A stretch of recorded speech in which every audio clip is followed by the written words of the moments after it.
خود ائمه بزرگوار از اهل سنت و جماعت و توحید بودند و هیچ کدومشان نه رافضی بودند، نه به عقاید نجس و شرکی اینها معتقد بودند، نه قبر پرست بودند، نه 12 امامی بودند، نه سینه زن بودند، نه زنجیر زن بودند، نه عقرب خور بودند مثل صوفیان.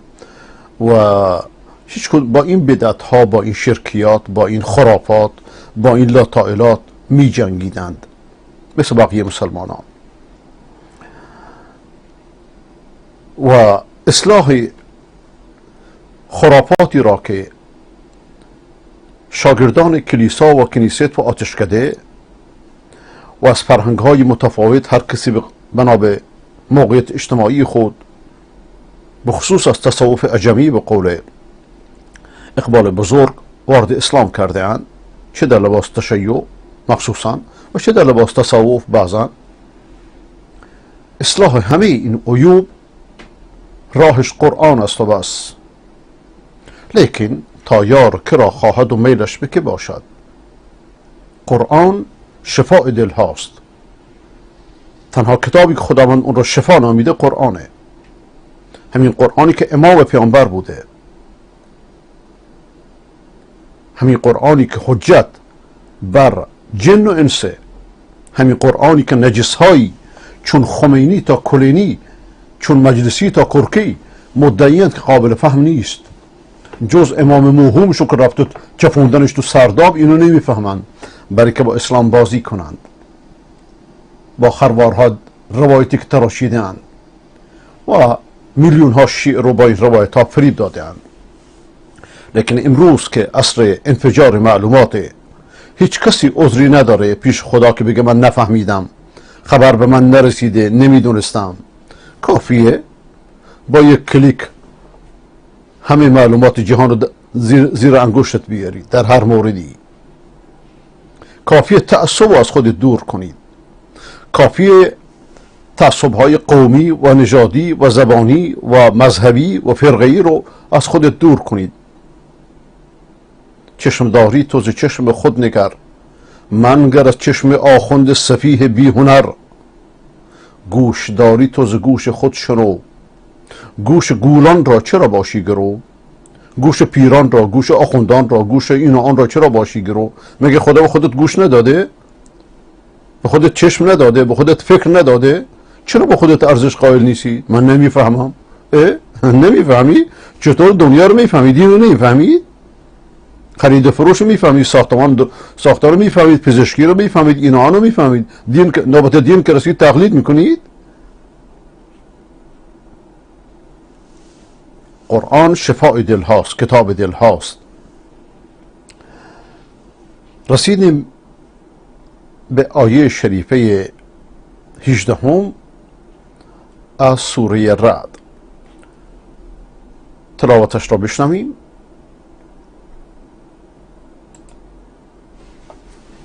بعد از اون ترجمه شعری و تفسیرش را.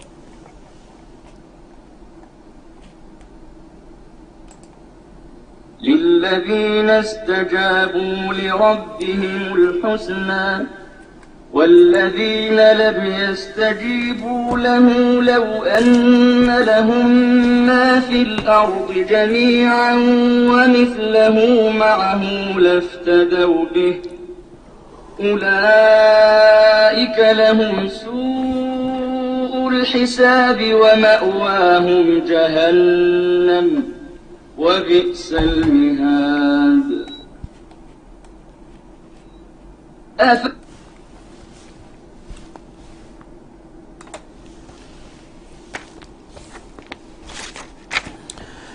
برای المؤمنان پروردگار که دانند، که گفتند لبیک بر کردگار، لبیک بر خدا گفتند، نه لبیک به حسین. حسین نمیشنوه، حسین از دنیا رفته، نمیشنوه. هر که قائل به شنیدن مردگان باشه، اونها رو جای خدا نشونده. خداوند و پیغمبرش میفرماند انک لا تسمع الموتى، تو مردگان رو نمیشنوانید. اون موقع مردگان میشنوند؟ عجب حرفیه. خداوند به پیغمبرش که الگوی همه بشر قرار داده، الگوی همه جن و انس قرار داده، میفرماد که تو نمیتونی مردگان رو بشنوانی. اون موقع 4 تا خرافی، 4 تا مشرک، 4 تا پیر و پاتال پرست، 4 تا عقرب خور، 4 تا لامپ خور، 4 تا وحشی زنجیر زن و سینه زن حسین رو صدا کنه یا غیر حسین رو صدا کنه، اینا میشنون؟ اینا زنده می بودن و میشنیدن این همه صدا رو دیوانه نمیشدن؟ اعصابشون خورد نمیشد؟ مردک شدن خدا شدن؟ این از شگرد و فریب و مکر و دجل روحانیت مدعی تشیع که دجل‌های همه دجالان تاریخ را به ارث برده است و به نام تشیع و بعضا به نام تصوف زنده کرده اند. بران مؤمنان به پروردگار که گفتند لبیک بر کردگار، بود برترین اجرها از خدا، نگردند از نیک بختی جدا. خداوند ما شما را از اینا قرار بدهد. ولی آن گروهی که مغبون و خار نگفتند لبیک بر کردگار، اینا میان تو حرم، تو مشعر الحرام، به جای که لبیک الله بگن، لبیک اللهم لبیک بگن مثل بقیه مسلمانان، میگن لبیک یا حسین، حسین پرستن. بین این مشرکان حسین پرست با مشرکان لات پرست و عزا پرست و با مشرکان گاو پرست چه فرقی هست؟ شیطان میخواد انسان غیر خدا رو بپرسته، هر کی رو میخواد بپرسته. شیطان راضی شما عیسی رو بپرستید، موسی رو بپرستید، محمد رو بپرستید، خدا رو نپرسته بس. بیا این حرفو به این سینه زنان نفهم و کل خشک بفهمان.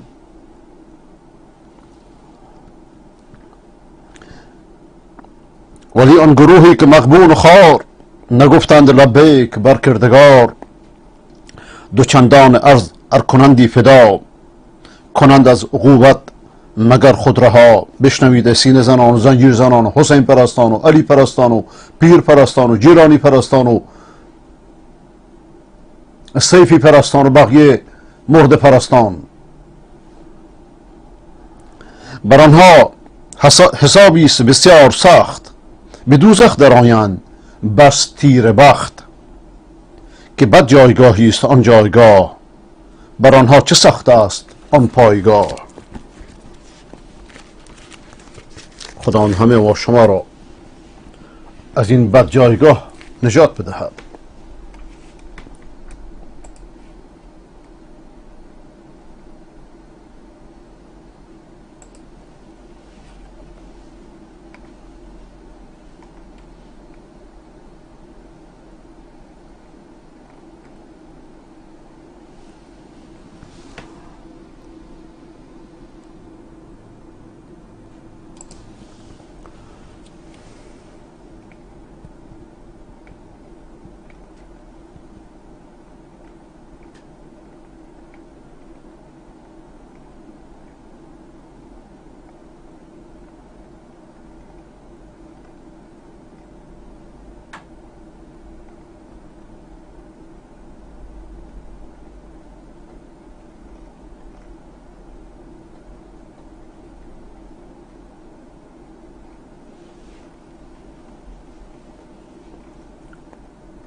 للذین استجابوا لربهم الحسنى. خوشا به حال کسی که استجابت به پروردگار کرد، لبیک یا ربی گفت. کسانی که لبیک خدا میگویند براشون نیکی هست، خوبی هست، جنت هست. کسانی که موحد میشن، شرک و بدعت و امامت و ضلالت و پیرپرستی و پاتال پرستی و قلندر پرستی و قبر پرستی رو بقیه همه بدعت هایی که در لباس تشیع و بعضا تصوف وارد اسلام کردند و برخلاف قرآن به کنار نهادند، خوشا به حال اونها. کسی که استجابت به خداوند میکنه علامتش چیه؟ علامتش اینه که فوری امر خدا را پیاده میکنه، از نواهی خدا دوری میکنه. امر خدا در چیه؟ در قبر پرستیه؟ در تشیع و تصوفه؟ هرگز. در شرع خداونده. شرع خداوند چیه؟ کتاب خدا و سنت رسول الله،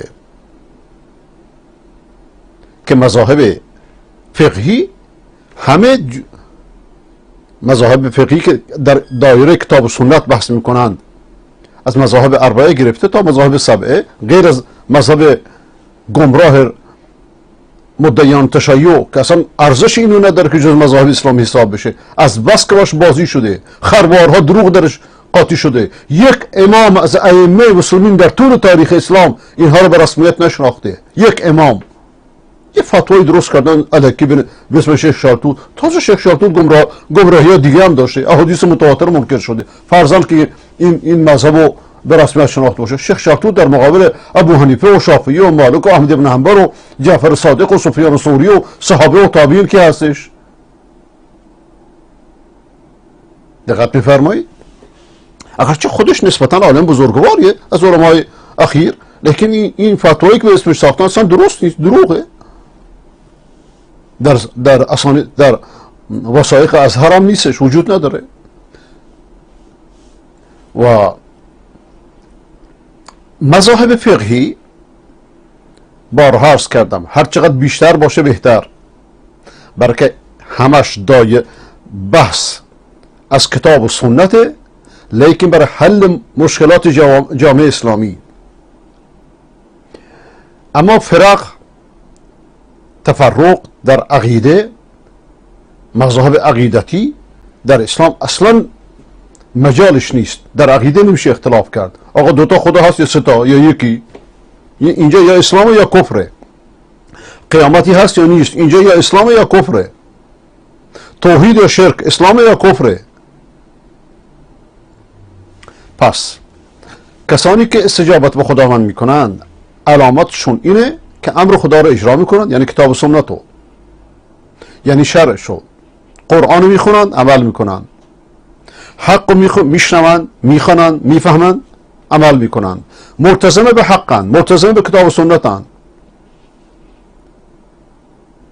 اونی که منادی ایمان ندا داده، انا سمعنا منادیا ینادی للایمان ان آمنوا بربکم فآمنا، ما شنیدیم که منادی ایمان ندا داده که ایمان به پروردگار بیارید، ما ایمان آوردیم. این منادی محمد صلی الله علیه و سلم. چون این کسانی که به توحیدی که محمد صلی الله علیه و سلم دعوت کرده که همان توحید عیسوی است، همان توحید موسوی است، همان توحید ابراهیمی است، همان توحید آدم تا خاتمه، چون این افرادی استجابت کردند. خداوند دعوتشون کرده، استجابت کردند. خداوند دعوت به چی میکنه؟ با اون چیزی که به نفع انسانه، با اون چیزی که انسان رو به سعادت میرسونه. استجابت کردن. للذین استجابوا لربهم الحسنى، کسانی که استجابت به پروردگار کردن براشون نیکی، خوبی، سعادت. حسنا چیه؟ بعضی از مفسرین میگن که حسنا یعنی خیر دنیا و آخرت، سعادت دنیا و آخرت به طور مطلق. خوبی، نیکی، سعادت در صحتت، در تندرستیت، در خانوادهت، در عملت، در روحیت، در آرامشت، در اطمینان خاطرت، در خوشبینیت، در درآمدت، در آوازت، در کرامتت، قدرت، جاهت، در عزتت، همه چیزی که مرتبط به سعادتت میشه.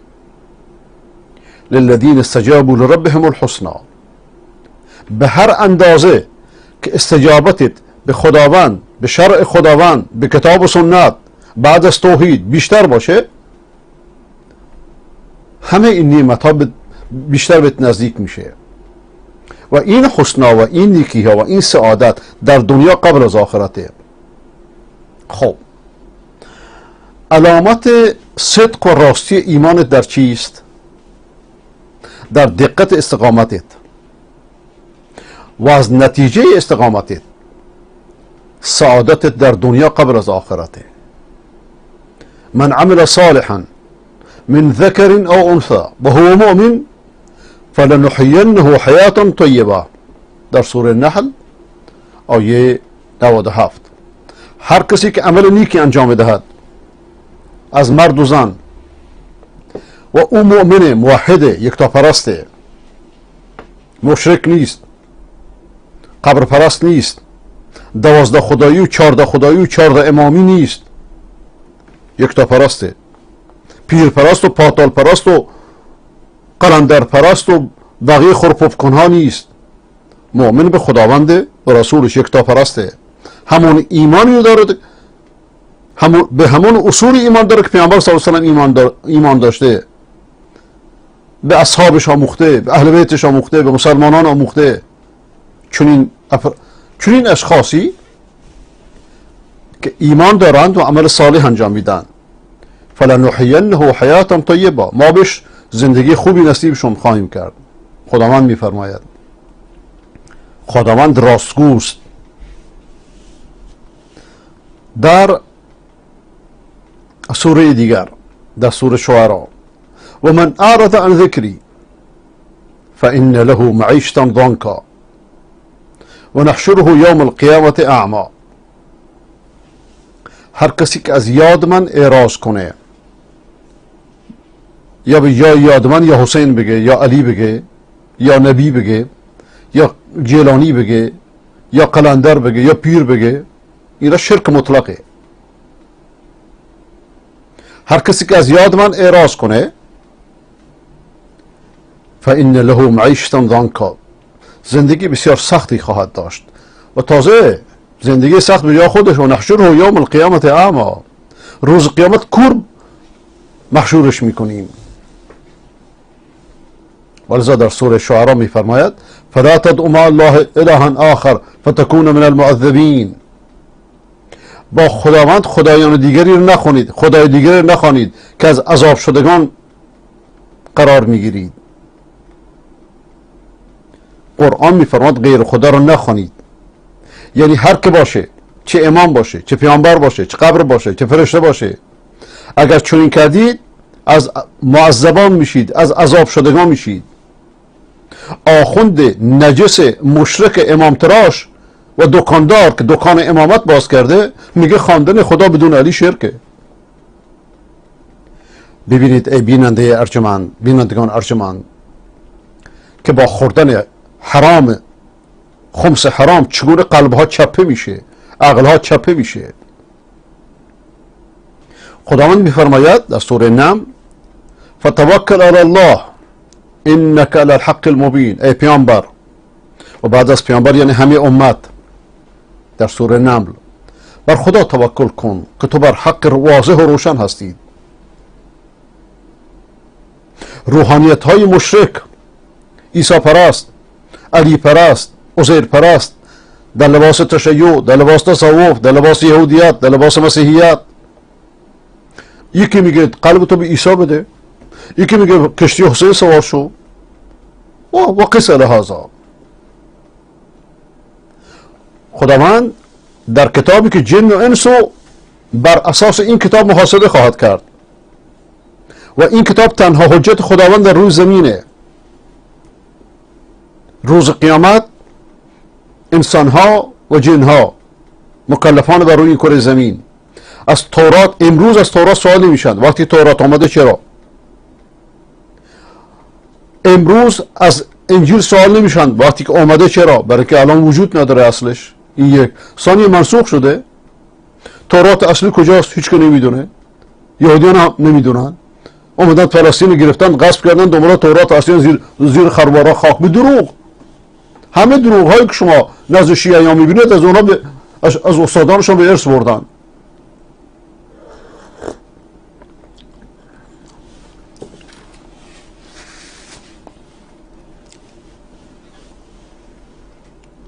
و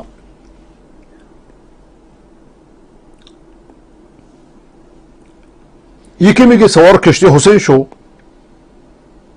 به هر حال هر کسی که مخلوق و جای خالق گذاشته، از توحید، از دعوت انبیا، از آدم تا خاتم بوی نبرده، دنبال دجالانه، دنبال روحانیت هاییست که دین رو، شرایع رو دکان خود کرده اند.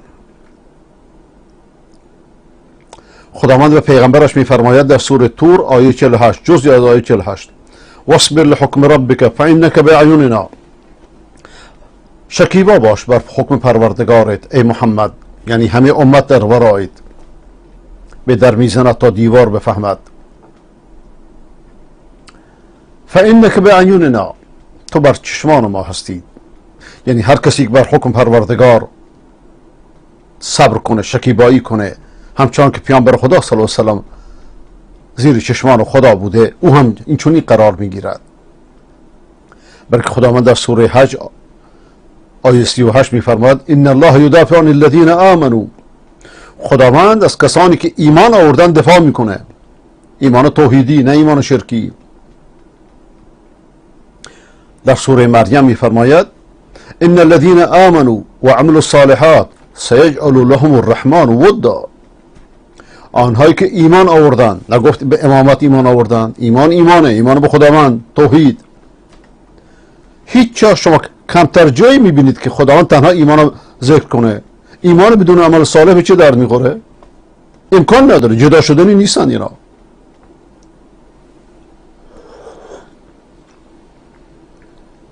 آنهایی که ایمان آوردن، ایمان به مبدأ و معاد، ایمان به خدا و قیامت، رسول واسطه این ایمان رو به من شما چطوری یاد بده. و الا خود رسول علیه السلام فداه ابی و امی، ایمانش ایمان به مبدأ و معاده، ایمانش به خدا و قیامته. اینطوری نیست که اصول دین رسول غیر از اصول دین مرسل الیهم باشه. ان الذين آمنوا وعملوا الصالحات، اونایی که ایمان آوردن و عمل نیک انجام دادن، سيجعل لهم الرحمن ودا، خداوند برشون محبت و دوستی قرار میده.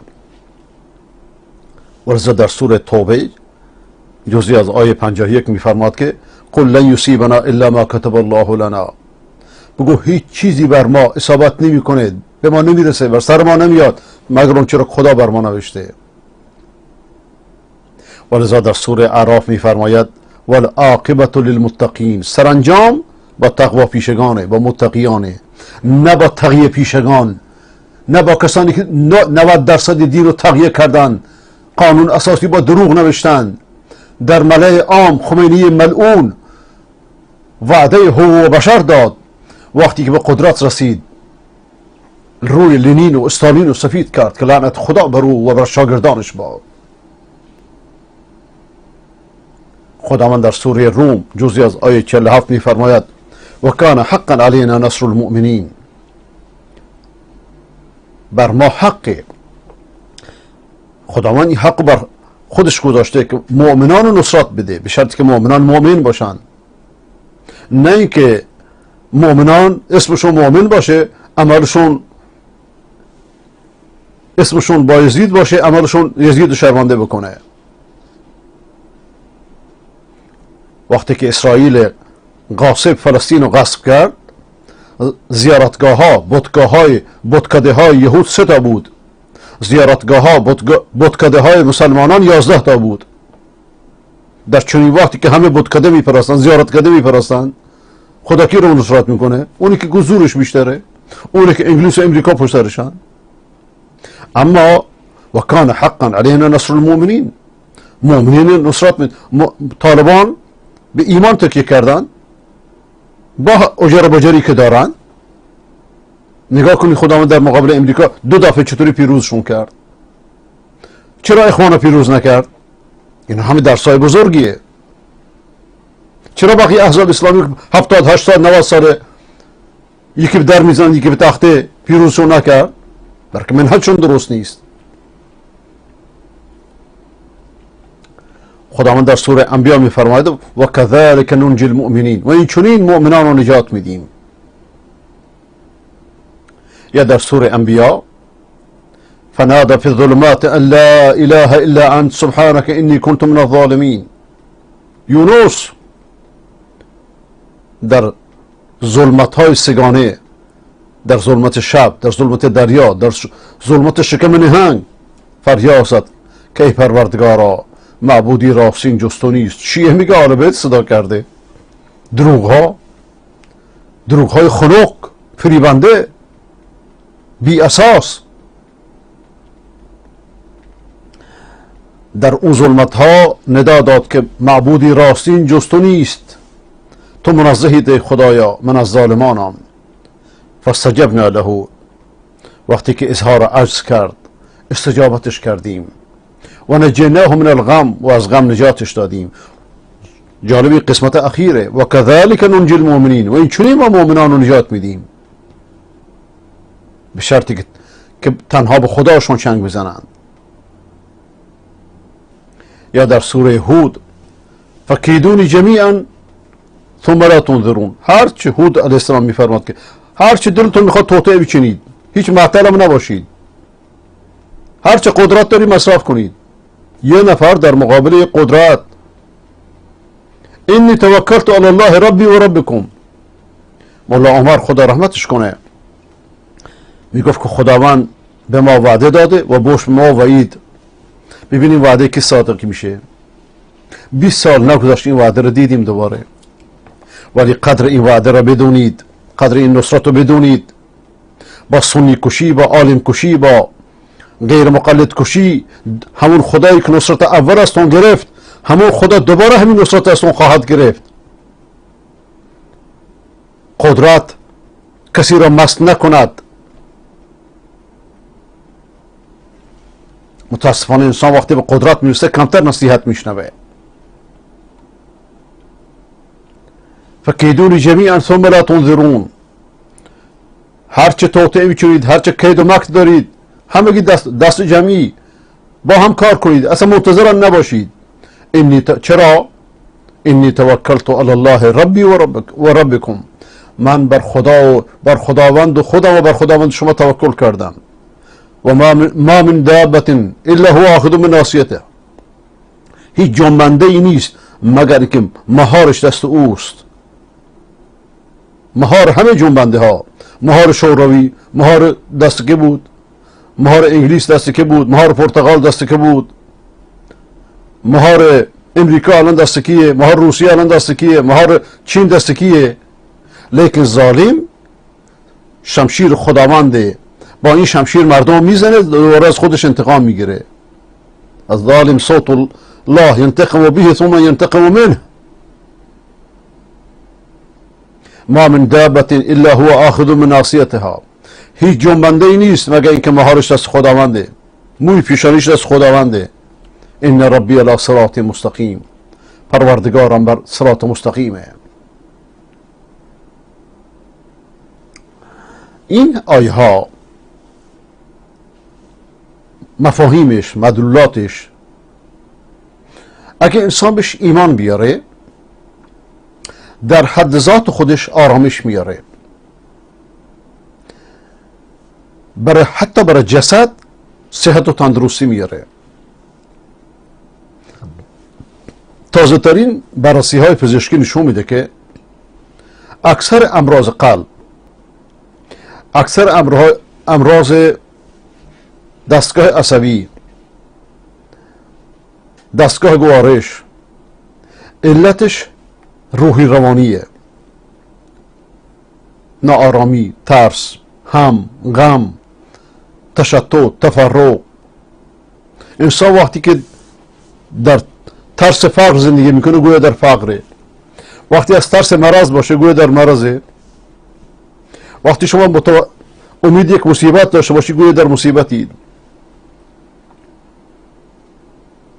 انسان قرن 20 و قرن 21 و این ترس خطرناک که نابود کرده. این ناآرامی ها، این پریشانی ها، همه چیز داره جز ایمان توحیدی.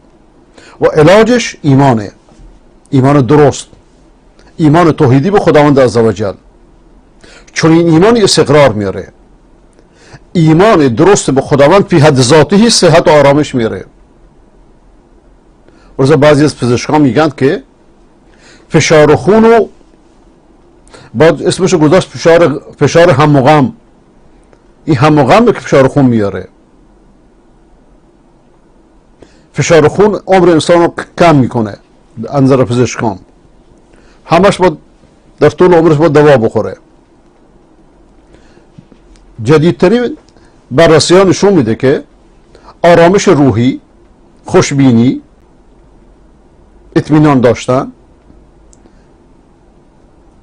اینا آرامش روحی میاره خودش. این خودش کافیه که فشار خون انسان رو کم بکنه، طبیعی بکنه. ضربان قلب انسان رو طبیعی بکنه. ولذا ایمان درست به خداوند صحت میاره، شرک عذاب میاره. ایمان نادرست، ایمان شرکی، ایمان زنجیر زنی، ایمان سینه زنی، ایمان قبر پرستی، ایمان عیسی پرستی، ایمان بت پرستی، ایمان گاو پرستی، ایمان امام پرستی، ایمان علی پرستی، هر چه ایمان شرکیه اینا عذاب میاره. نمیبینی؟ ببینید چطوری 4 دست پا راه میرن. اسلام برتر آقای روزخان گیتارزن رو که تا دیروز گیتار میزد، امروز ولی امر موسیقی خودش مینامه، یه تریاکی. مذهب برترش رو ببینید که چیکار کرده با کشور و چیکار کرده با منطقه.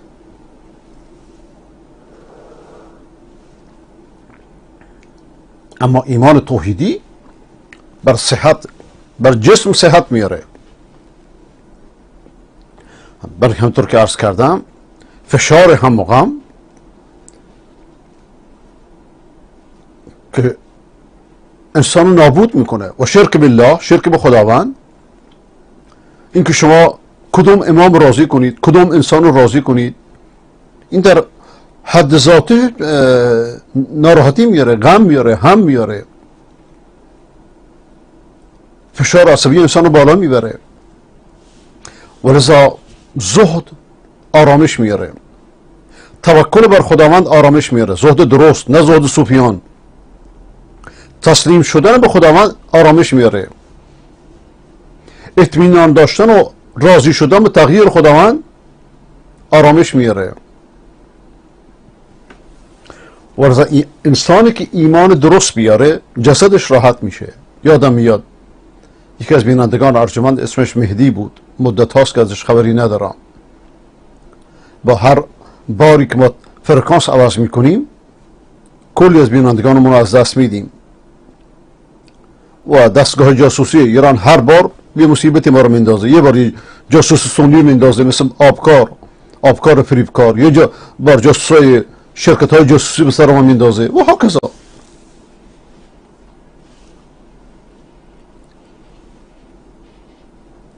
این آقای مهدی میگفت من مادرم قرص اعصاب میخورد تا اینکه برنامه های شما رو دید، اسماء الحسنا رو. وقتی این برنامه ها رو شنید چنان آرامش پیدا کرد که حتی این دواها رو انداخت دور، دیگه نیازی بهش پیدا نکرد و من باورش کردم فوری. بلکه ایمان درست راش همینه، نتیجهش همینه.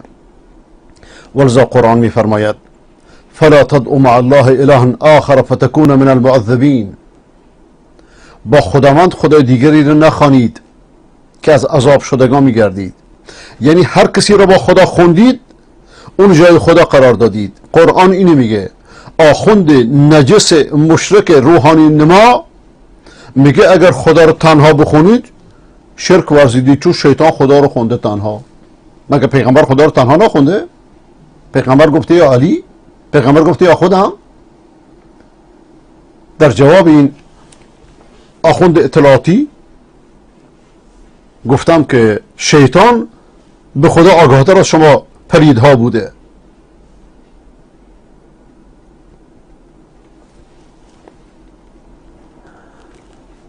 و فتکون من المعذبین، اگر غیر خدا رو بخونید از عذاب شدگان میشید. و این عذاب مجموعی از امراض خطرناک بر انسان میاره. لذا قرآن همش تاکید میکنه به ایمان درست. للذین استجابوا لربهم الحسنى، اونهایی که به پروردگارشون استجابت کردن برشون نیکی هست. اجازه بدید من تا اینجا توقف بکنم، اینو در جلسه بعد انشاءالله ادامه بدم.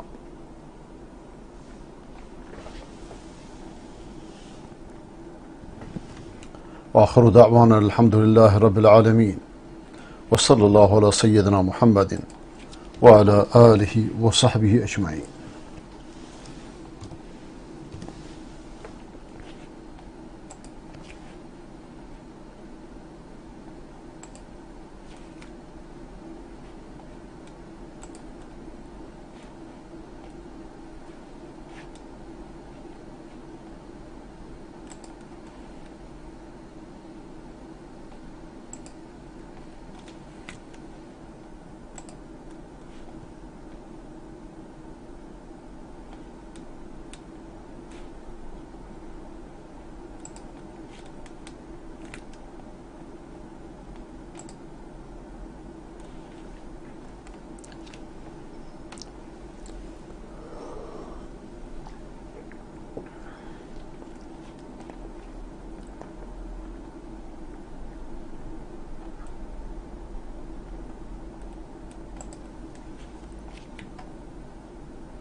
یکی از دوستان میگه که من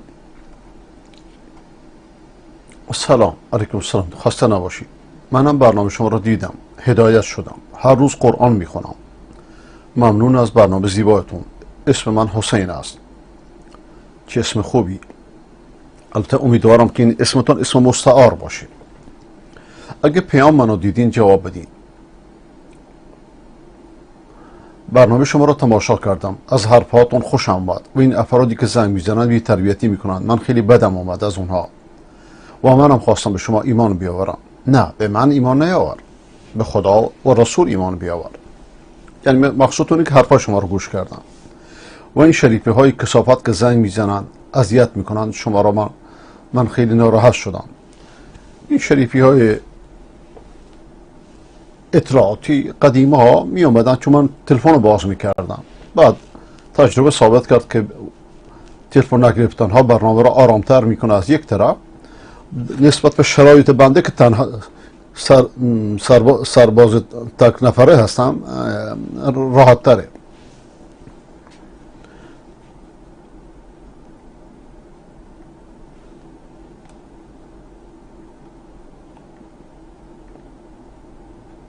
من تو سن 20 سالگی ازدواج کردم و به نظرتون جایز است؟ بله، چرا نه؟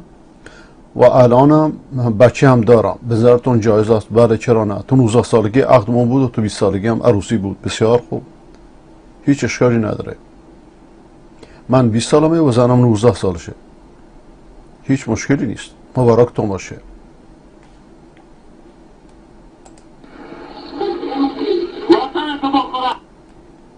نه.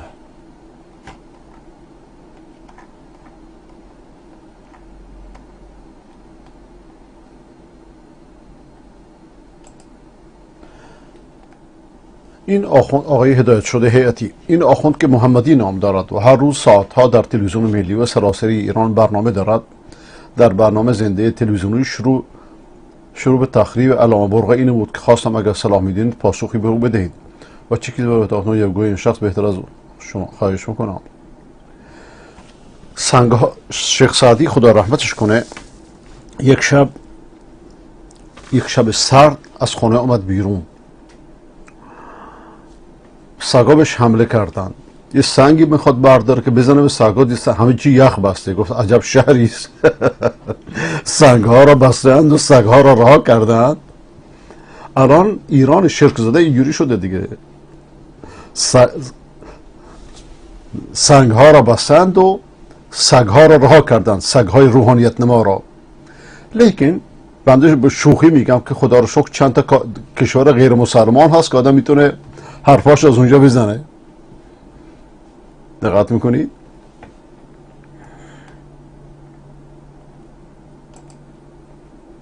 بله خب اینجوری نیست که حالا بگیم که مثلا تو یک گروه یه آدمی پیدا نشه که بخواد منحرف بشه و همه که شما علامه که گفت علامه آقا علامه به کی میگن؟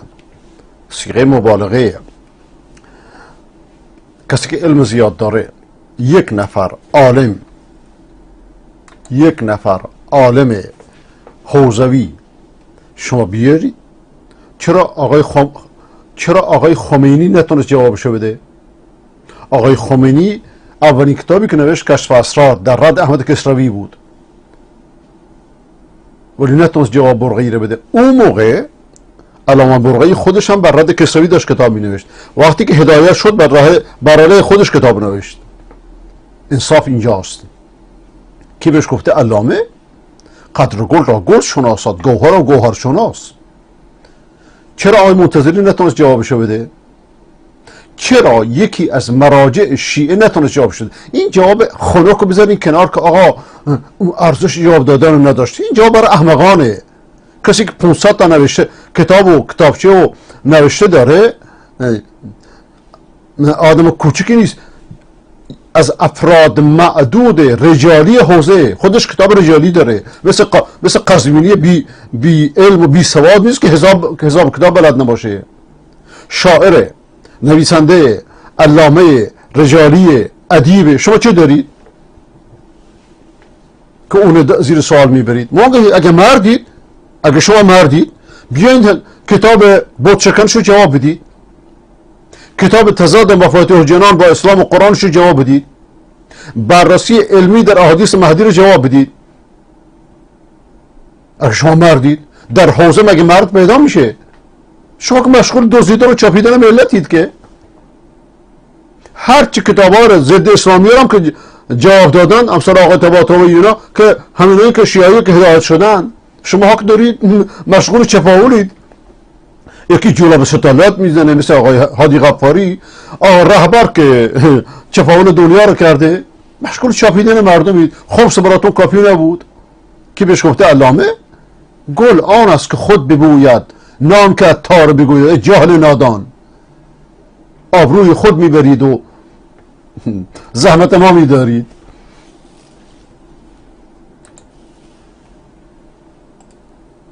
کجا علامه شده؟ کدام کتاب رو در کدام علم نوشته که حالا شده علامه؟ خب من اسم گرفتم. تو که کورید از کتاباش خبر ندارید، تو که کرید از کتاباش خبر ندارید، گناه ما چیه؟ بیا ادو شود سبب خیر گر خدا خواهد. این تابشی از قرآن یکی از کتاباشه، 4 جلد. اسمش شنیدی؟ تو اسم این کتاب شنیدی؟ تو ایران که ممنوعه، چطوری شما خب این یک سوانح ایام آی برقی رو کسی بخونه، بنده معتقدم فلسفه دینی و سیاسی قرن 20 خونده. این درسی از ولایت یا شرح حدیث با حدیث ثقلین، حتما چاپ بسیار قدیم شو دارم.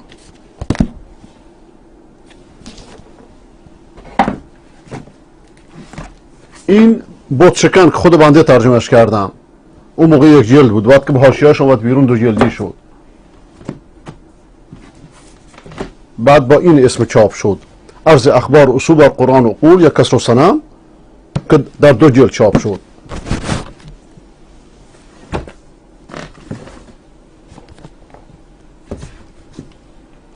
این رهنمود سنت در رد اهل بدعت، ترجمه مختصر منهاج سنت المنتقى الذهبی، که بعداً با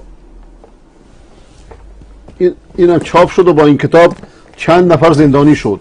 دکتر احمد میرین و مهندس خجسته و فکر کنم مرحوم عطایی و بله این 3 نفر زندانی شدن با حکم شدید غلاظ.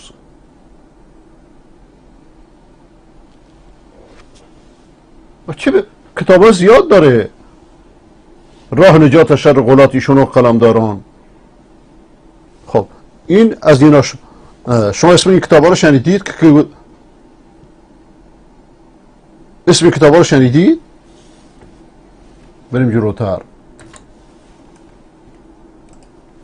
یه آدمی بوده مثل بقیه و دچار انحراف شده و ظاهرا اواخرش هم پی اشتباه خودش شد، پی برده و برگشته. بیا دروغ خجالت بکش، با این موهای سفید دروغ میگید، شرم نمی کنید. مذهب پلیدی که دروغ درش عبادت همینه. خجالت کشیده برگشته. چطوری برگشته؟ کجا برگشته؟ تو این قزوینی نجس این دروغ ها رو میگید. برگشته نه؟ برگشته که بتشکن نوشته؟ این آخرین کتاباشو که نوشتن کجاش برگشته؟ این برگشته چرا منتشرونشون نمی کنی که برگشته؟ بنده حدود 30 سال با ایشون رفت آمد داشتم. لیکن در مذهبی که دروغ عبادت، خمینی نجس دروغ جایز میدونه، کلینی نجس دروغ عبادت میدونه، نه جایز میدونن بر ترویج آیین نجسشون.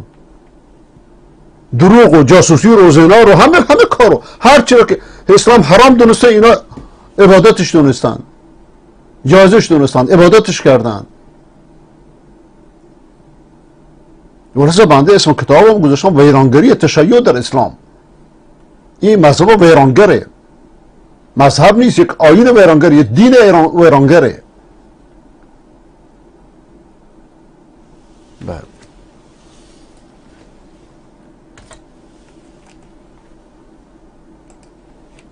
بر از تحقیق بشه من پیشنهاد دارم دوستان، کسانی که از بزرگان علمای سایر فرق، از مسیحیت، از جاهای دیگه، اینا که از علما و از نوابغ اون فرقه بودن، اینا رو آمار بگیرن که اومدن و شیعه شدن. بفرمایید. انیشتن یکیشونه شیعه شدن.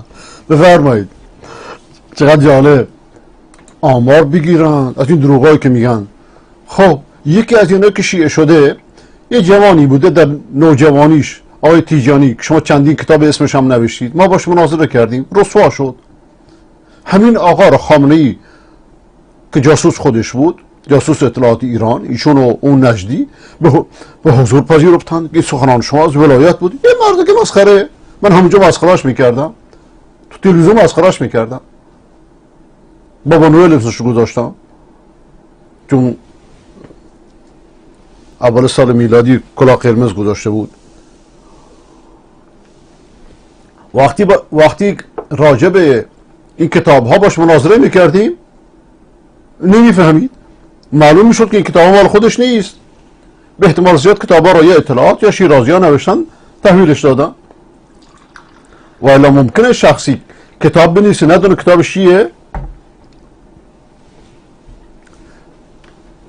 بنده از اون موقع جمله گفتم هر فرقه ای، هر گروهی، هر مذهبی انسانهای خوب داره، انسانهای بد داره.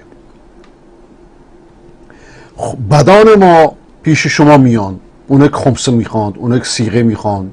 من با اینا دیدم، ملاقات کردم تو قم، تو تهران. بدترین افرادن، بددهان، فحاش. خب اینا رو مقایسه کنید، با شیعیانی که سنی شدن، با شیعیانی که هدایت شدن. همینه که تو این برنامه های هدایت شدن، قرآن خون شدن، مؤدب شدن، فحاش، از فحاششون دست برداشتن، توبه کردن. شما چکار میکنید؟ فحاش پرورید، مشرک پرورید، دوست پرورید، اموال همه مسلمانان رو حلال میدونید، جانشون و مالشون رو. قاتل پرورید، تروریست پرورید. اعمالتون در عراق، در لبنان، در یمن، در خود ایران، در افغانستان همین رو ثابت میکنه. اینا آخه بوی گندتون به آسمان رفته، چطوری میخواید اینا رو بپوشونید؟ میلیون ها افراد ایران بیدین شدند از دست اعمال شما، از خود شیعیان. البته کار خوبی کردن. از این بددینی بیدینی بهتره، برای که انسان بر همیشه بیدین نمیمونه، آخرش فکر میکنه. مثل آقای موحد خمین میگه 4-5 سال من اصلا کلا بیدین شدم. وقتی اعمال آخونده رو دیدم، خودش از درجه داران سپاه بود که بعدش دیدم نه تحقیق کرد، این ور برنامه ها رو شنیده بود، دیدم این حرفای شما غیر از حرفای ماست، این دین غیر از اون دینه. بعد که هدایت شد هیچی، بیشتر از 1000 نفر در خمین و اطراف خمین دستش هدایت شده. این مقصودم اینه که بی دین که بشن، انسان بدون دین نمیتونه بمونه. ولی وقتی بی دین میشه عقلش نسبتا آزاد میشه، شروع میکنه به تحقیق کردن. اگه عاقل باشه، اگه بی عقل و سفیه باشه که هر جا بره بعد از بدتر. خوبان شما پیش ما میان، بدان ما پیش شما میان، با میلیون ها خرجی که شما میکنید و ها پولی نداریم. ما در هر جا که میریم از خودی ها بیشتر از دشمنان ها با ما مبارزه میکنن. ضربه های دوستان ما بیشتر از دشمنان ماست. با بازی هایی که اطلاعاتی ایران میکنه از امثال آبکارها و بقیه مزدوران نجس که ازشون کار میگیره در لباس سنی و در لباس شیعه.